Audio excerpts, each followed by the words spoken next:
Kanang nindot kay diri guys bay kana galing bottle sa Ilmnon, like kaning ingon ani Royal plastic bottle or kaning can sa cola kana kay mahalin man dai siya diri ibalik sa store nila oy. So ma-enjoy pa ka sa pag-inom, makakwarta pa ka pag imong ibalik diri pag human og nimo inom. So di ba nice kaayo. Pero napoy uban nga kan nga dili siya dawaton. So pili lang ba. So dili siya masayang, walay sagbot nga makita, di ba?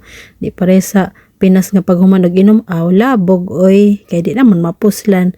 Pero diriya siya kay ni kanang magamit siya ba ma-recycle mo nang makakwarta pa ang kanang tao. So ang isa jud ka plastic ani bottle kay 0.25 cents euro, so equivalent of 17 peso in Philippine. So mo ni kung kuan tigo mo na lang jud di ba para makakwartahay gamay. So dinhi na may 3.50 euro, so equivalent din siya og 238 peso. So, ina lang, makapalit na niya og bubot. Then, ang money ani, pwede mo siya i-bayad sa imong grocery, pwede mo siya i-claim dito sa cashier.